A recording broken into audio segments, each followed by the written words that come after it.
Hi geniuses, welcome to the channel Science Wizard. This channel is all about the science subject of classes 6th, 7th, 8th, 9th and 10th physics and chemistry. And if you are new to my channel, you can subscribe to the channel for more science videos.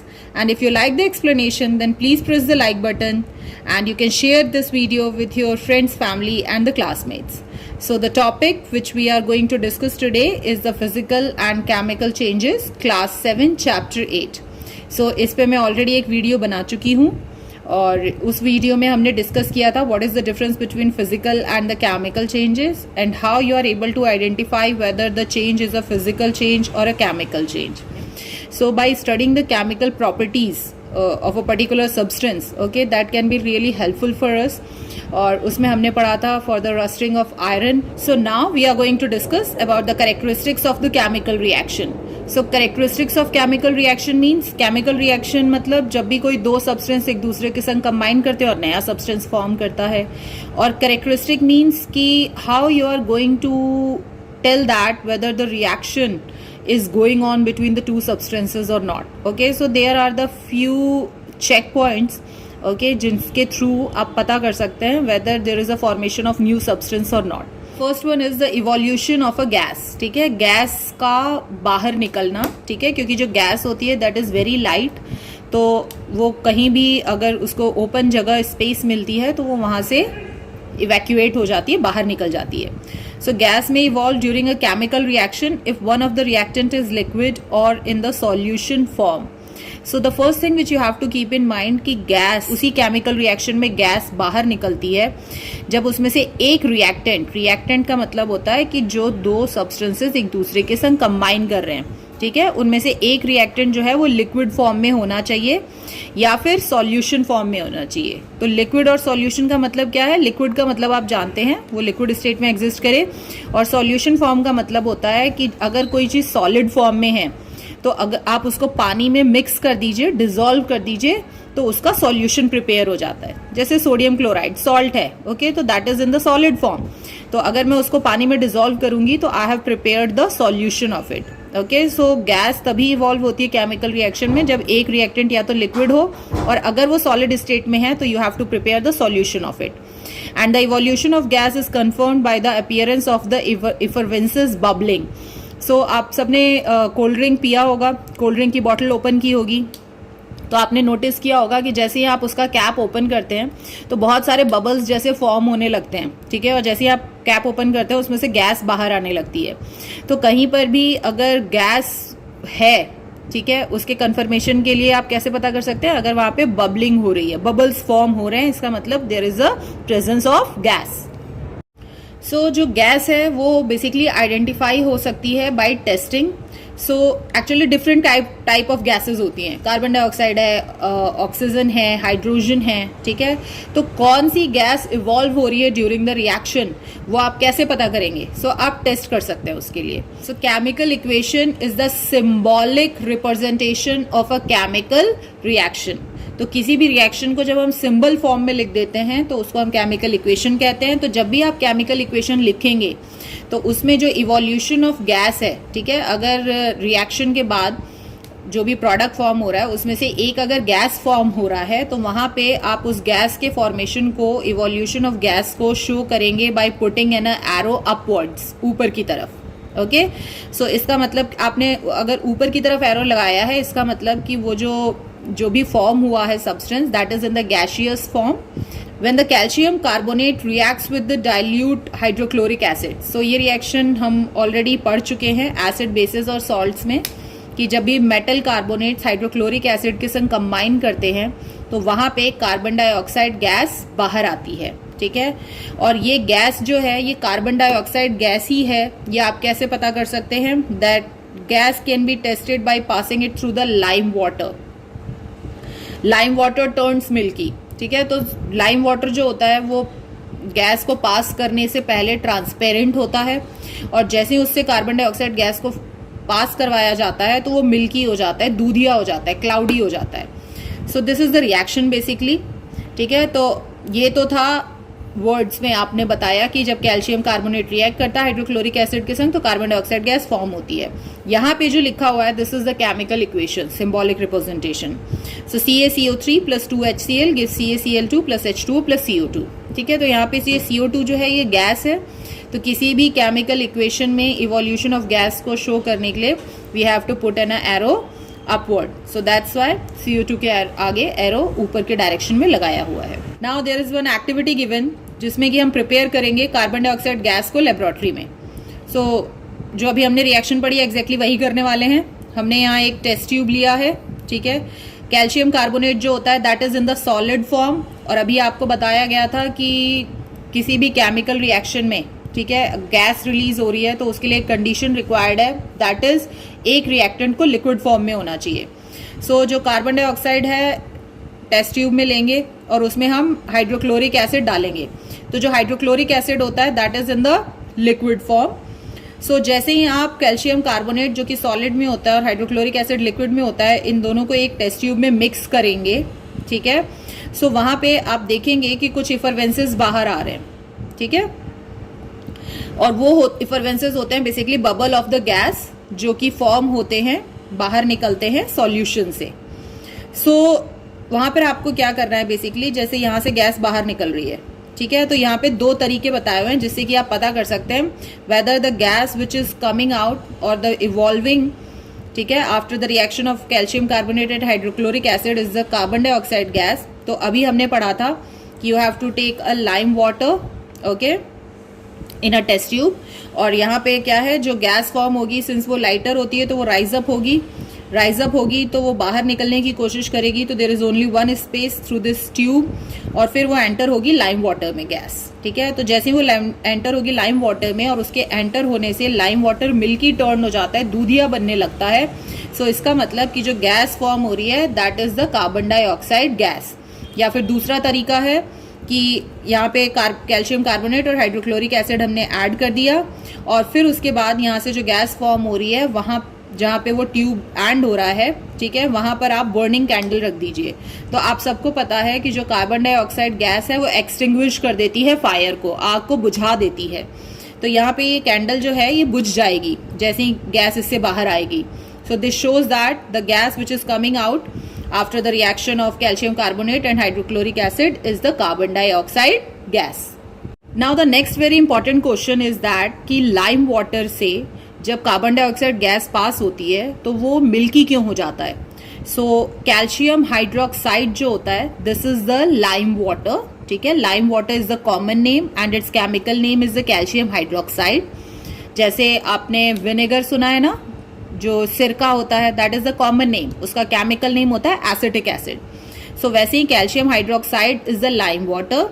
इसके through जब carbon dioxide gas pass करवाई जाती है तो basically यहाँ पर भी एक केमिकल रिएक्शन अकर होता है और यहाँ पे फॉर्म होता है कैल्शियम कार्बोनेट एंड वाटर, ठीक है। और ये जो कैल्शियम कार्बोनेट होता है फॉर्म, ये होता है white in colour and the second thing ये सॉल्युबल नहीं होता है वाटर में, ठीक है। तो दैट्स वाई आपको ऐसा लगेगा जैसे दूधिया सा फॉर्म हो रहा है, व्हाइट सा फॉर्म हो रहा है, मिल्की फॉर्मेशन, ठीक है। और यही जो व्हाइट सब्सटेंस फॉर्म होता है कैल्शियम कार्बोनेट जो कि वाटर में सॉल्युबल नहीं होता है, सो वो सस्पेंडेड रहता है इन द वाटर, मतलब घूमता रहता है वाटर में, ठीक है, and that gives a milky appearance. So that's why by passing the carbon dioxide from lime water due to the formation of the calcium carbonate, the lime water turns milky, ठीक है। तो यहाँ पे मैं लिख देती हूँ lime water so that you won't get confused। अभी जो हमने मेथड सीखा कार्बन डाइऑक्साइड फॉर्म करने का लेबोरेटरी में, उसमें हमने क्या लिया था, कैल्शियम कार्बोनेट और हाइड्रोक्लोरिक एसिड। आप कार्बन डाइऑक्साइड गैस अपने घर पे भी फॉर्म कर सकते हैं और टेस्ट कर सकते हैं कि जो गैस इवॉल्व हो रही है whether it's a carbon dioxide gas और not. So what you have to do basically, you have to take a pinch of baking soda. आप सबके घर में होता है, ठीक है, केक्स और इडलीज और इन सबको फ्लफी बनाने के लिए यूज होता है। That is the sodium hydrogen carbonate. And the second thing which you have to use is the vinegar, that is the acetic acid, okay। So यहाँ पे baking soda और जो vinegar है that is the common name of the sodium hydrogen carbonate and acetic acid, ठीक है। तो आपको क्या करना है, आपको बेकिंग सोडा लेना है और सिरका लेना है और उन दोनों को मिक्स कर देना है। ठीक है। और कोशिश करिएगा कि जितना नैरो माउथ हो वैसी बॉटल में आप ये एक्सपेरिमेंट करें, ताकि वहाँ से जब गैस इवॉल्व हो तो आप उसके पास बर्निंग कैंडल ले जा सकें, और जैसे ही आप उसके पास बर्निंग कैंडल लेके जाएंगे तो वो बर्निंग कैंडल एक्सटिंग्विश हो जाएगी, बुझ जाएगी। वाई?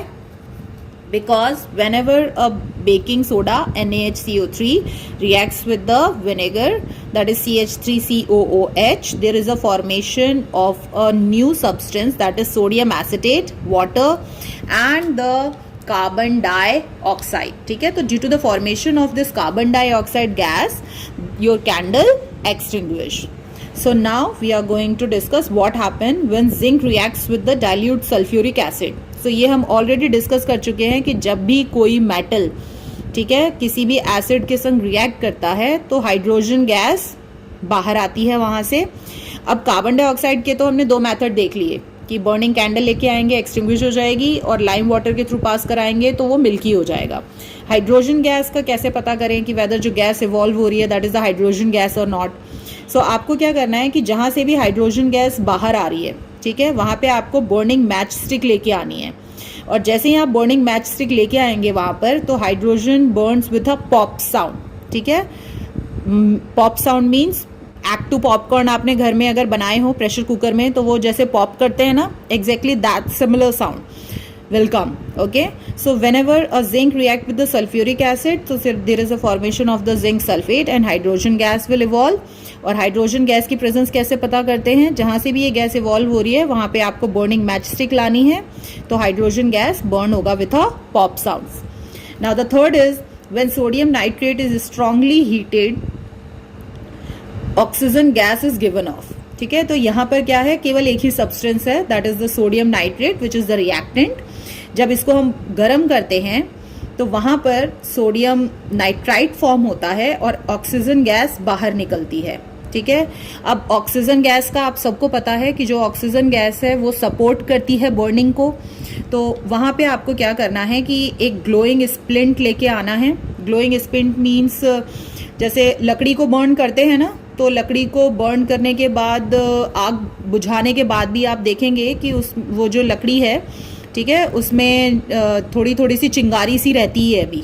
ठीक है, वो पूरी बुझी नहीं होती. तो जैसे ही आप उसको लेके आएंगे, जब भी आप सोडियम नाइट्राइट को गर्म करेंगे तो वहाँ पे आप देखेंगे due to the presence of the oxygen, ज़्यादा ऑक्सीजन मिलने के कारण वो जो चिंगारी है वो फ्लेम में कन्वर्ट हो जाती है. ठीक है, वहाँ पे आग जलने लगती है. So this shows the presence of the oxygen. You have read the 3 reactions. ठीक है, in the evolution of gases. एक रिएक्शन में कार्बन डाइऑक्साइड निकल रही है, एक रिएक्शन में हाइड्रोजन निकल रही है और एक में ऑक्सीजन निकल रही है. और तीनों की प्रेजेंस को कैसे टेस्ट करते हैं वो मेथड्स आपको याद होने चाहिए, and this is very important. ठीक है, let me give you a tip. Reactions जो होती हैं वो बहुत मुश्किल होती है. मैं भी जब छोटी थी तो मेरे लिए बहुत मुश्किल होता था रिएक्शंस को याद करना. तो since my father is a chemistry teacher, तो he has given me a tip. उन्होंने क्या बोला था मुझे कि एक चैप्टर में जितनी भी रिएक्शंस हैं 10 और 12, just right it on a paper. तो जैसे आप टेबल याद किए थे ना, 2 1 2, 2 2 3, 2 2 4, सॉरी. तो सेम वे में आपको हर दिन रात को जब आप पूरी पढ़ाई फिनिश कर लेते हैं, आपका डिनर टाइम होता है, उसके पहले आपको 5 मिनट लगाने हैं और एक बार उन रिएक्शंस को रिवाइज करना है. ठीक है, क्योंकि क्या है, एक दिन आप याद कर लेंगे रिएक्शंस को, फिर अगले दिन आप भूल जाएंगे. But every day by spending 5 minutes you are revising the reaction, तो वो रिएक्शंस आपको हमेशा याद रहेंगी. We are going to discuss कि कैसे पता चलता है whether the chemical reaction is going on between the two substances is the change of the color. ठीक है, अगर कलर चेंज हो जाता है, किसी भी दो चीज़ों को आपने मिक्स किया और वहाँ पे कलर चेंज हो गया, कोई नया कलर फॉर्म हो गया, so that means there is a chemical reaction going on. Okay, so one of the product formed during a chemical reaction may have a different color than that of the reactant. तो यहाँ पे important चीज़ याद रखने वाली ये है कि जो भी दो चीज़ें आप रिएक्ट करवा रहे हैं, ठीक है, अगर वो भी कलर्ड हैं तो जो नया प्रोडक्ट फॉर्म होगा, ठीक है, उसका कलर बिल्कुल डिफरेंट होना चाहिए उन दोनों से, तभी वहाँ पे हम बोल सकते हैं the chemical reaction is going on. So सबसे पहले जो रिएक्शन हम डिस्कस करने वाले हैं in the change in colour is when the green colored copper carbonate is heated strongly. तो आपको कॉपर कार्बोनेट लेना है एक चाइना डिश में. ठीक है, वो ग्रीन कलर का होगा initially, this is the reactant, और जब आप उसको बहुत हाई टेम्परेचर पे हीट करेंगे तो वहाँ पे एक ब्लैक रेसिड्यू फॉर्म होगा of the copper oxide is left, ठीक है। अब इसका मतलब क्या है, what is the residue and left, यहाँ पे जैसे ही देखो आप कॉपर कार्बोनेट को हीट कर रहे हो तो ये कॉपर ऑक्साइड बना है, और इसके साथ एक और चीज फॉर्म होती है, that is the carbon dioxide gas. और अभी मैंने आपको बताया था कि जो गैस होती है वो तुरंत इवैक्यूएट हो जाती है, बाहर निकल जाती है, ठीक है। तो गैस निकल गई यहाँ से, तो यहाँ पे क्या बचा, सिर्फ उस चाइना डिश में ब्लैक रेसिड्यू, ठीक है, जो कि किसका है, कॉपर ऑक्साइड का। सो सिंस ग्रीन से कलर जो है वो ब्लैक में चेंज हो गया, इसका मतलब there is a formation of a new substance, this is the copper oxide, ठीक है। That's why it is considered a chemical change. Next, when the white crystals of the lead nitrate, crystals अगर मेरे को समझाना है आपको, आता है रॉक सॉल्ट जो होता है, ठीक है, दैट रॉक सॉल्ट, उसमें जो छोटे छोटे से स्टोन्स होते हैं, they are considered as a crystals, ठीक है। तो वैसे ही लेड नाइट्रेट के भी व्हाइट क्रिस्टल्स को क्या करना है, आपको बहुत ही स्ट्रांगली हीट करना है। तो वहां पे वो जो व्हाइट कलर के क्रिस्टल्स थे, now they convert into the yellow colour, ठीक है। व्हाई इज इट सो, यहाँ पे जैसे ही आप लेड नाइट्रेट को हीट करेंगे तो वहां पे पहली चीज जो बनेगी that is the lead monoxide, जो कि येलो कलर की होगी, और जो वहां से गैस बाहर निकलती है ना, उसमें से जो गैस होगी वो आपको फ्यूम बाहर निकलती हुई दिखेगी रेडिश ब्राउन कलर की, और वो होगी नाइट्रोजन डाइऑक्साइड। देखो कहीं भी अगर अपवर्ड एरो लगाए ना, इसका मतलब दिस इज द गैस। और एक और गैस फॉर्म होती है that is the oxygen gas, इसका कोई कलर नहीं है, ठीक है। तो जब भी व्हाइट कलर का लेड नाइट्रेट को हीट करते हैं तो वो येलो में कन्वर्ट हो जाता है due to the formation of the lead oxide, और ग्रीन रेडिश ब्राउन कलर की फ्यूम बाहर आती है due to the formation of the nitrogen dioxide. So ये दो रिएक्शंस आपको याद रखनी है in the change in colour. Now the next we are going to discuss the formation of the precipitate. अगर प्रेसिपिटेट का मुझे आपको एग्जाम्पल देना हो तो कभी दूध फटता है, आप सबके घर में है ना, जब दूध फटता है तो देखा है आपने, उसमें से छोटे छोटे से जो पनीर के पार्टिकल्स होते हैं वो पूरे वाटर में सस्पेंडेड रहते हैं, है ना, जब फट चुका होता है दूध एक्चुअली, तो उस वक्त वो बिल्कुल प्रेसिपिटेट फॉर्म में ही दिखता है हमको। तो प्रेसिपिटेट्स ऐसे ही होते हैं। So when two chemicals in a solution form reacts and an insoluble substance is formed, ठीक है। तो प्रेसिपिटेट फॉर्मेशन के लिए जो सबसे पहली कंडीशन है कि वहां पे जो दो केमिकल्स हैं, मतलब जो भी रिएक्ट कर रहे हैं रिएक्टेंट्स, वो सॉल्यूशन फॉर्म में होने चाहिए। Solution form means liquid form में। अगर वो सॉलिड में है तो basically you have to dissolve it in the water and you have to prepare first the solution of it. So वहां पर जब भी आप किसी दो केमिकल्स को, ठीक है, आप उसका सॉल्यूशन प्रिपेयर करते हैं और जब उन दोनों को मिक्स करते हैं, ठीक है, तो वहां पर आफ्टर द रिएक्शन एक इनसॉल्युबल सब्सटेंस फॉर्म होता है। जैसा मैंने आपको बताया था ना कि वाटर में जब दूध फट जाता है तो पानी अलग हो जाता है और वो जो इनसॉल्युबल सब्सटेंस है वो अलग हो जाता है, paneer, and it settles down as a precipitate. तो वो नीचे आके सेटल क्यों होता है, क्योंकि it is heavier than water. तो जो भी चीज पानी से ज्यादा हैवी होती है वो हमेशा नीचे आके डिपॉजिट हो जाती है। So the formation of precipitate in the chemical reaction is shown by the pointing arrow downwards. Downwards क्यों? क्योंकि वो नीचे आके सेटल हो रहा है। So जब भी aqueous solution, aqueous means, aqua means water, ठीक है, तो मतलब जो भी सॉल्यूशन प्रिपेयर कर रहे हैं हम आयरन क्लोराइड का, वो पानी में उसको घोल के प्रिपेयर कर रहे हैं, मिक्स करते हैं विद द अमोनियम हाइड्रोक्साइड, तो वहां पे एक ब्राउन कलर का प्रेसिपिटेट फॉर्म होता है आयरन हाइड्रोक्साइड का। So this is FeCl3, that is iron chloride, when reacts with ammonium hydroxide, that is NH4OH, so it gives iron hydroxide। अब यहाँ डाउनवर्ड एरो लगाए तो इसका मतलब प्रेसिपिटेट कौन सा है, आयरन हाइड्रोक्साइड का, जो कि ब्राउन कलर का है, वो नीचे आके सेटल हो जाता है और अमोनियम क्लोराइड फॉर्म होता है यहाँ पे। सिमिलरली जब कॉपर सल्फेट के थ्रू हाइड्रोजन सल्फाइड गैस जो है वो पास कराई जाती है, तो क्योंकि कॉपर सल्फेट जो होता है वो ब्लू कलर का होता है, अभी मैंने बताया था आपको, जब जैसे ही उसके through hydrogen sulphide gas pass कराएंगे तो वहां पर जो नया सब्सटेंस फॉर्म होगा that is the copper sulphide, CuS, ठीक है, और ये प्रेसिपिटेट फॉर्म में फॉर्म होता है और ये ब्लैक कलर का होता है बेसिकली प्रेसिपिटेट, ठीक है। तो ये नीचे आके सेटल डाउन हो जाएगा और सल्फ्यूरिक एसिड फॉर्म होगा। And the last one is the change in energy, ठीक है। तो आपने देखा हुआ है कि ज्यादातर केमिकल रिएक्शंस जो होते हैं that there always be the energy change. Energy change का मतलब कुछ केमिकल रिएक्शंस को करवाने के लिए आपको हीट अप करना पड़ता है. अभी आपने देखा था ना कि कॉपर कार्बोनेट को जब आप हीट करते हैं स्ट्रांगली तो वहाँ पे कॉपर ऑक्साइड और कार्बन डाइऑक्साइड फॉर्म हो रहा है. कुछ उसी ढंग से कुछ केमिकल रिएक्शंस को अकर करवाने के लिए हमें हीट अप करना पड़ता है, एनर्जी देनी पड़ती है. ठीक है.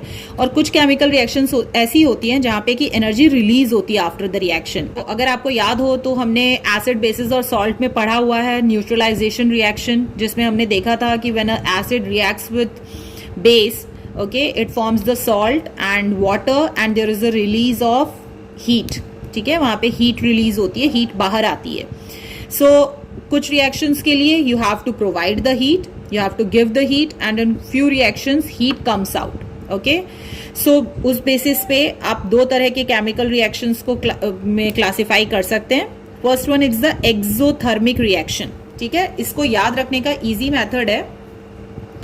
एक्सो जो होता है ना, उसको याद रखो एक्सेल. ठीक है, तो जब भी आप एक्सेल करते हो तो क्या करते हो, बाहर निकालते हो ना सांस, बाहर जा रहा है जो भी चीज है, आपका जो कार्बन डाइऑक्साइड है. ठीक है, तो यहां पर भी एक्सोथर्मिक. ठीक है, थर्मिक का मतलब होता है हीट. ठीक है, हमने पढ़ा था ना thermal is the heat energy. तो एक्सोथर्मिक रिएक्शन मींस एक्सेल मतलब बाहर जा रहा है. कौन जा रहा है? हीट. ठीक है, तो कोई भी रिएक्शन जब होती है और उसमें से हीट बाहर जाती है तो उसको आप कंसीडर कर सकते हैं एज अ एक्सोथर्मिक रिएक्शन. ठीक है, so the reaction accompanied with the release of heat. Release मतलब बाहर निकल रही है रिएक्शन होने के, जब रिएक्शन हो रही है तो उसमें से हीट बाहर निकल रही है, उसको हम एक्सोथर्मिक रिएक्शन कहते हैं. ठीक है, and the release of heat is shown by plus heat on the right hand side of the equation. तो राइट हैंड साइड में क्यों बोलते हैं? क्योंकि इधर रिएक्टेंट है. ठीक है, जब आपने इसको, जो भी दो रिएक्टेंट्स हैं, जब ये एक दूसरे के संग कंबाइन कर रहे हैं, रिएक्ट कर रहे हैं, तो प्रोडक्ट फॉर्म हो रहा है और हीट बाहर निकल रही है. ठीक है, तो यहां पर हीट लिखेंगे. Right hand side means on the side of the product. सबसे आसान तरीका है कि जब भी कोई फ्यूल आप बर्न करते हो, ठीक है, लकड़ी जला रहे हो, suppose it has the carbon content. ठीक है, तो जब भी किसी फ्यूल को बर्न करते हैं in the presence of oxygen, तो वहां पे कार्बन डाइऑक्साइड फॉर्म हो रही है. ठीक है, तो और लकड़ी जलाते हो तो हीट भी बाहर आती है ना वहां पे, तो हीट रिलीज हो रही है. ठीक है, तो ऑल बर्निंग रिएक्शंस, जो भी चीज बर्न हो रही है, तो किसी भी चीज को जलाने पे हीट बाहर निकलती है. So that is the exothermic reaction, like carbon burns in the presence of air. Next is when water is added to the quick lime calcium oxide, the heat is evolve. अब यहाँ पे जो calcium oxide है, जैसे ही आप उसमें water को ऐड करेंगे तो वहां पर क्या है, हीट बाहर निकलती है और जो वाटर है वो बहुत ज्यादा गर्म हो जाता है. ठीक है, और वहां पे स्लेग लाइम फॉर्म होता है. सो जब भी quick lime is the common name of calcium oxide, तो जब भी कैल्शियम ऑक्साइड के संग वाटर को ऐड किया जाता है तो वहां पे कैल्शियम हाइड्रोक्साइड फॉर्म होता है, that is the slaked lime. इसका दूसरा नाम अगर आपको याद हो तो मैंने बताया था लाइम वाटर. यस, ठीक है, और इसके साथ हीट इवॉल्व होती है. And the next one is, मैंने अभी बताया आपको कि कुछ रिएक्शंस को अकर कराने के लिए you have to provide the heat. So the reactions accompanied by the absorption of heat, मतलब वो हीट अप होके ही वो रिएक्शन अकर करती है, तो उनको हम एंडोथर्मिक कहते हैं. ठीक है, मतलब वहां पे हीट एब्जॉर्ब हो रही है. अब वहां पे जो एब्जॉर्प्शन ऑफ हीट है वो दो तरीके से शो कर सकते हैं आप, या तो माइनस हीट लिखें राइट हैंड साइड में, या फिर प्लस हीट लिखें on the left hand side. तो ये दोनों याद रखोगे तो यू विल गेट कंफ्यूज, तो आप कोई सा भी एक याद रख सकते हैं.